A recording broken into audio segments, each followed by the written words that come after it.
was just telling the truth because it's almost as rough as Nicki Minaj with females out here. I hear she got a lace front all the time. Snatching beats up and throwing them in her nasty twat. Like when I think of the title of her show, I'm like, is that what your victims be saying? Carisha, please? That little party I went to, the Diddy party, we went to the little private area behind the, cause he had a house behind his house. Like he had a backyard with his backyard with a fat, it's big, and then it had like a miniature little. During the current trial, Chrisean Rock pretended to be Jane Doe and surprised the public by blasting Young Miami on Instagram for selling her to Diddy so he could use her as one of his freak-offs. People were really cruel to Miami and dragged her for dirt because the sea discovery happened at the same time that a victim exposed her. Miami was Diddy's top freak-off queen, earning around $250,000 later increased to $500,000, the highest compensation of any of his sidekicks, while she only received roughly $10,000. According to Jane Doe, Miami seems to have been offering him girls and covering up his misdeeds in addition to freaking out with him, includes Chrisean, which is why in response to a lawsuit by Lil Rod, one of Diddy's SA victims, who claimed that Young Miami was complicit in his illegal enterprise, Diddy increased Miami's monthly payment to $500,000. Diddy only brought up Miami's treatment of him in his first petition, but he then changed his mind and revealed that she had been paid up to $250,000 to carry out a number of crimes, including smuggling cocaine across state lines on his behalf. According to Lil Rod, he placed drugs in his drink when Diddy invited him to a Thanksgiving party in Miami, since he was too inebriated to defend himself. Instructed Young Miami to make her court filings state that he watched and enjoyed his relative. According to Jones, Miami's cousin entered the toilet while he was there and started touching and doing oral acts on him without his consent.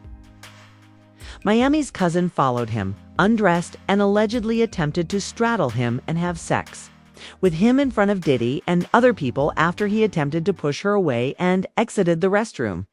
Lil Rod added even more embarrassing details about Young Miami when he later changed the case, saying that Diddy paid her on a monthly basis to provide him with women for his he went on to include other photos from the night that showed Miami having a blast with Diddy and her cousin. In addition, he said Miami was delivering medicines for Diddy whenever he needed them, including his infamous pink, which has been brought up during a large portion of his trial. It was really one of the things that federal agents took from his hotel room the day he was arrested. According to reports, he intended to have another freak-off that day. The police said that they were not in charge of it. The lawsuit claims that Miami brought this pink to Diddy on his private jet. The accountant, Robin Greenhill, would ensure that any wire transfers or cash payments to former workers were completed. Santella Moy and Frankie Bond, Brendan Paul, and KK would also be responsible for ensuring that workers received their cash payments due to long-standing rumors that Diddy was once paying Miami up to $500,000 a month. This tea was the talk of the town when it was released. According to Robin Greenhill, provided information about the defendants' continuous illegal scheme. Young Miami, Jade, and Daphne Joy were given a monthly fee to work as Mr. Combs's former workers and were paid by wire transfer. When Miami displayed such courage as to tell Diddy's sidekick that all she needed to do was contact Diddy and Gina would be on her knees eating her pee. It was evident that many were beginning to believe that he was operating in a highly criminal manner. She acted so boldly over a conflict that was never really that serious, which was really giving of you young ladies to be beneath me since I am the leader of this home. He even lowered it to $250,000 at one point, which caused them to part ways. Young Miami put out a tweet a while back and basically was into it with, I guess, one of Diddy's other women. And she basically said, if I wanted you to eat my cat, Diddy would have had you on your knees by now. Do you think that that was really like her telling on herself before she knew things were gonna hit the fan? No, I think that was her being herself because she's a dumb cat.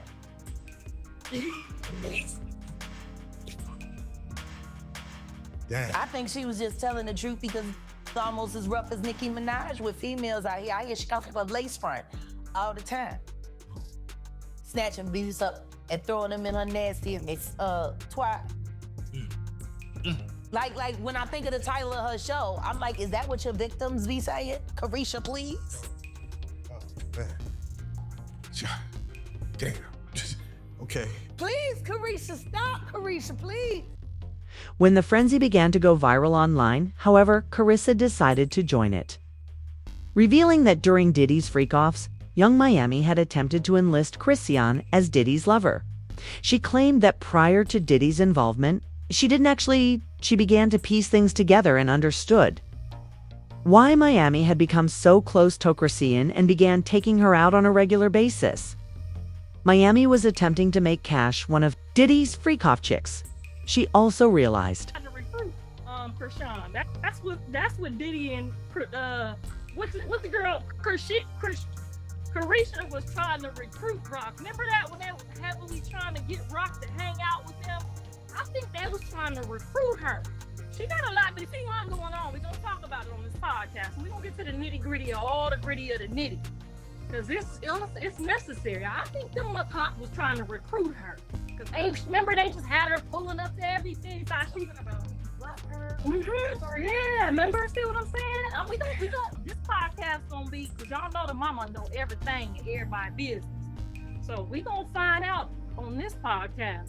We ain't gonna talk no shit about nobody. We ain't gonna mock nobody, but we definitely gonna explore the possibilities that was going on. Because they kept calling her, remember, pull up to the birthday party. Come over here and dance on Carisha. Remember that? I feel like they was trying to recruit that baby to be in on me. That makes you see what I'm saying? That's why I gotta have a podcast, because I gotta get this shit on the table. Can't nobody get it on the table but my nose. Okay? Tasha K, and she over there making us. I know her. We gonna get to the bottom of it on this podcast. Tell me if I'm lying. Go on over there and tell me if I'm lying. I'm telling you, they was trying to recruit that baby. They said, let's get her away from him. That's what they was doing. We gonna put a couple pounds. after looking into it. They discovered receipts related to the topic Carissa was discussing, which dispelled their first suspicion that she was attempting to exert control. Additionally, they discovered an old video showing Chrisean constantly leaning over and kissing her face during one of Diddy's parties. She attempted to depart without any problems, but Chrisean was clinging to her because he was so uneasy and perplexed. As if that weren't strange enough, Chrisean also explains on another video from January of this year how Diddy once jacked up Batty's executive producer, Lemuel Plummer. She claims that Diddy brought her and Lemuel to his private room, which was located just behind his home. It seems that a number of private instants thought to be the freak-offs he had at this residence. Lemuel was not even permitted to bring his protection, and no phones were permitted in that house. Chrisean said that Diddy had underpaid her for being on Batty's, so when she and Lemuel walked into the room to meet him, he grabbed him by the collar. I couldn't comprehend how her getting a meager wage from Lemuel was connected to Diddy when I first heard this. So I was really perplexed. But given that Diddy was attempting to get Chrisean to join his gang, it is fair to believe that this was a ruse to make Chrisean feel secure in his care. Chrisean continued by saying that after that day, she and Lemuel began to have issues, but he began giving her a lot of money. Hey, bro. So I set a price. I said 200,000. You said 100. I said 150. I'm not going underneath that. Cause what? I'm about to bring a lot to the table. That little party I went to, Diddy party. We went to the little private area behind the cause he had a house behind his house. Like he have a house, his backyard with a fat, it's big, and then he had like a miniature little whatever. And then me and Lemmy go upstairs. They tell him that he can't bring his security. He went in like underneath the desk with no security, so it's just me and Lemmy. We go up in there. Hold on. We go up in there. We go upstairs. He's like, "What's up, Diddy? You know, you met Chrisean. You gave her kisses on the cheek." early on in the party or whatever, we just wanted to follow up. I'm glad that you well, Sean, and then he grabbed Lenny by his neck. It was like, but do you with her? Like, don't play with her. All she needs is love. Don't play with her. Don't play with her. And I didn't. This is how Diddy treated Cassie and his second victim, and the Jane Doe I mentioned before attested to the fact that he obtained her by the same means after Diddy was taken into custody. Diddy's attempt to convince Chrisean that she deserved more and that he was the one who would make it happen was evident in this. As you recall, from 2021 to 2024, Young Miami was also seeing Diddy. According to Jane Doe, she dated him from 2021 to 2024.